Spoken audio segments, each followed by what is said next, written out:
Please could you give me 5 reasons why I should retire at age 55? If you love to travel, retiring at 55 gives you the opportunity to explore the world while you're still relatively young and healthy. You are the CEO of OpenAI. Your company is the maker of ChatGPT, which has taken the world by storm. Hey, how's it going? Hey, Rocky. I'm doing great.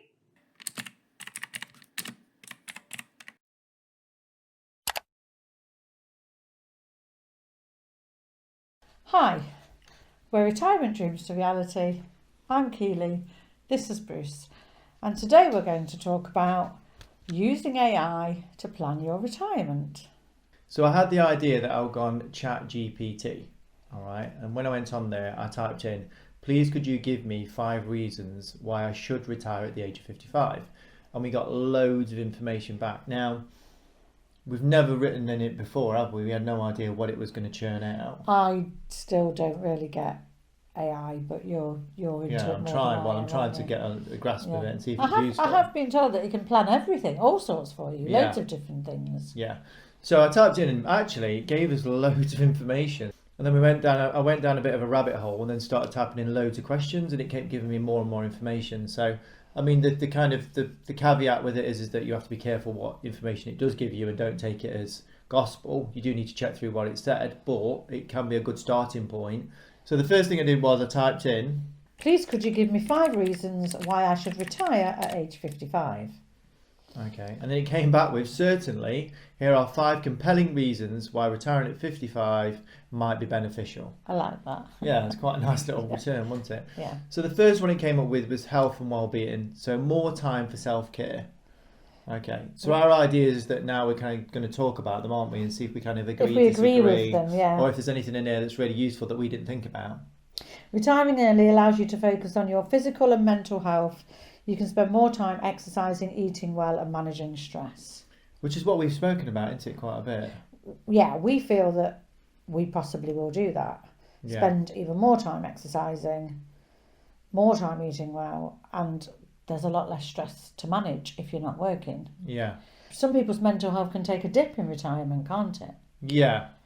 Because they've not got a focus and they've not got a routine. Yeah, I mean, you did ask it positive reasons. I mean, you don't just give me 5 reasons why I should retire at age 55. Yeah.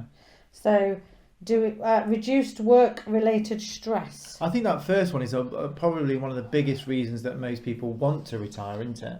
So Put they've got themselves more first. time to do those things that they can't do Yeah. because they haven't got the time. So actually that was quite a good one to start with. Is that? I mean, has it done it in order of importance? See, it doesn't say, yeah. Is health and well-being the main reason to retire? Especially if you're in a stressful job. Yeah, definitely.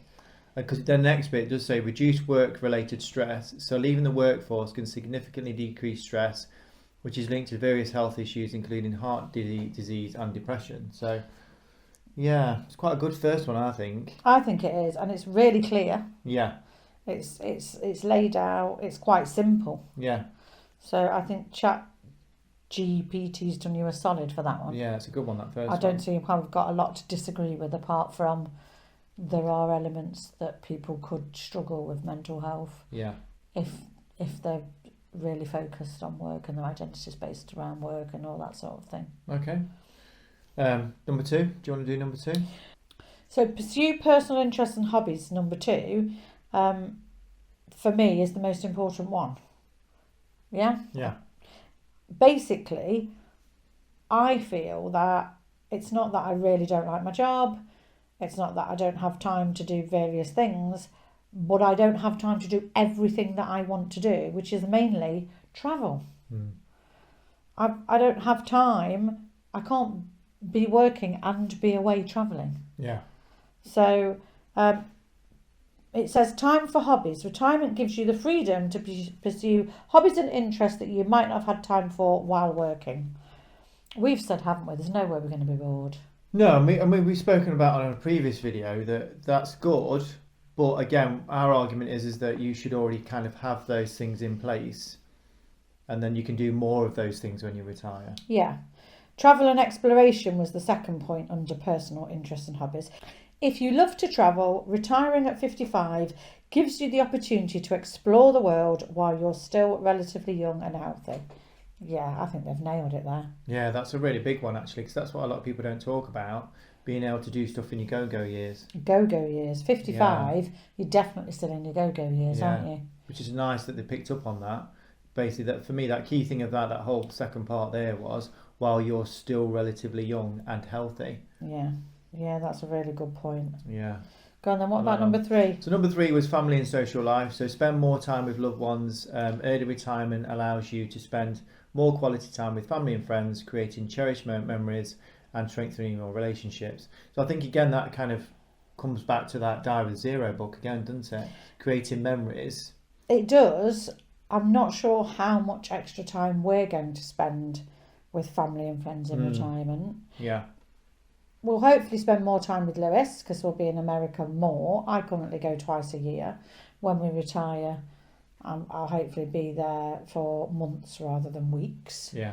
But in terms of immediate family that are here, I think in some ways we might spend less time with them. And the next one is definitely not applicable to us. Oh yeah, be there for your children and grandchildren. Yeah. You can be more present in your children and grandchildren's life, offering support and enjoying family moments.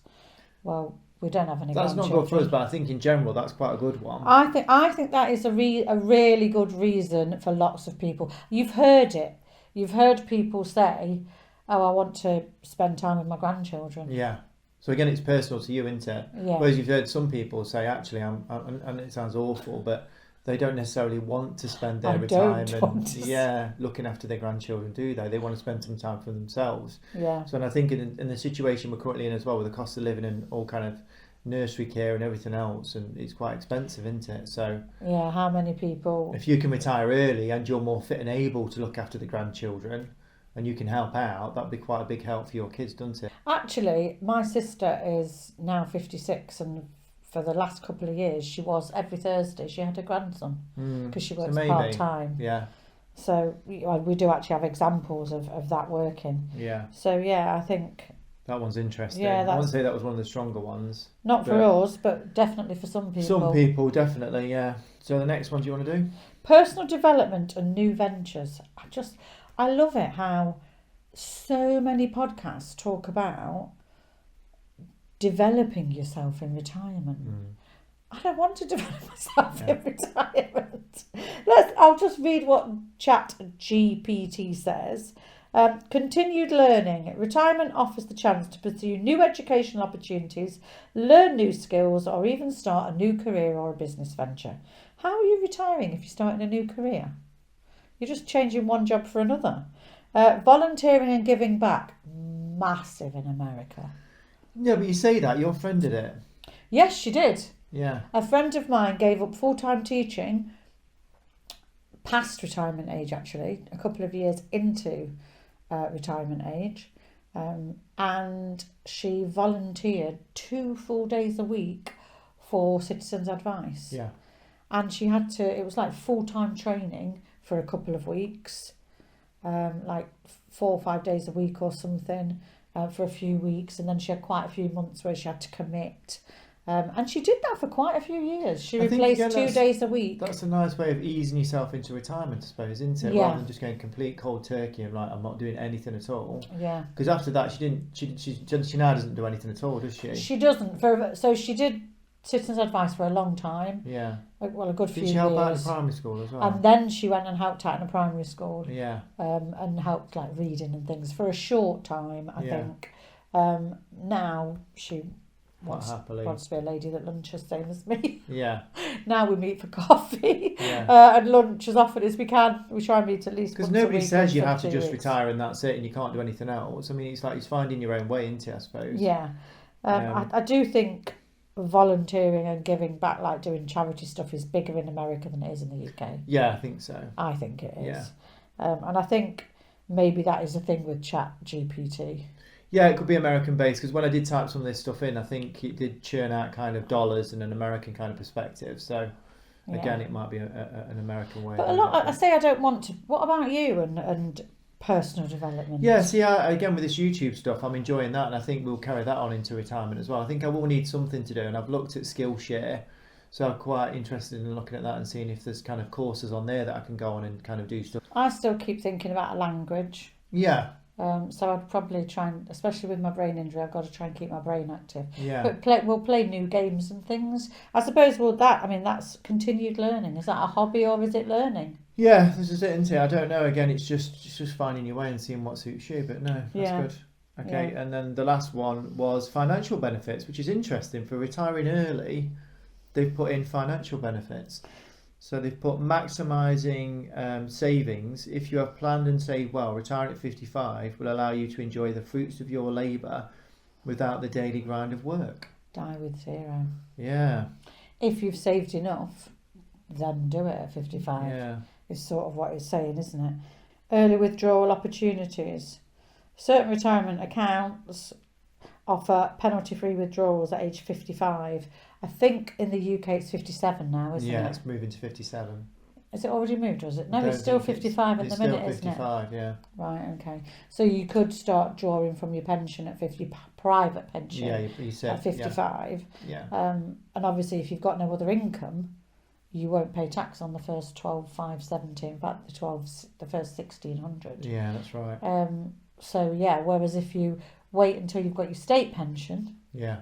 you have to pay tax on what you withdraw virtually straight away, because the state pension is already quite close to the personal tax allowance. Yeah. So even though that's talks about a 401k, Yeah. I think it is relevant that if you draw your money before you're getting any other income, then you'll draw it virtually a lot of it tax free. Yeah, that's good. And it does a nice little bit at the end where it says retiring at 55 can be fulfilling and rewarding choice if it aligns with your personal, financial and health goals. So that's quite a nice little bit on the end to finish that off. So, I mean, overall, I think that was quite useful. It's quite, I don't think there's anything really complex about it, but I think No. it's summarised the main reasons really well. Yeah, I think it answered the question really well. And that was really good. I thought that was a good one. I thought that was quite good, but it didn't give you any Specifics. Well, it didn't give you any negatives, did it? No, but I didn't ask it for that, did I? Right, well, I did said, here are you? the 5 compelling reasons. So I thought the next part is that the next one, that question I would ask is, can you give me 5 reasons why not to retire at 55? And this is the results we got. So that's retirement dreams to reality. Thank you for watching.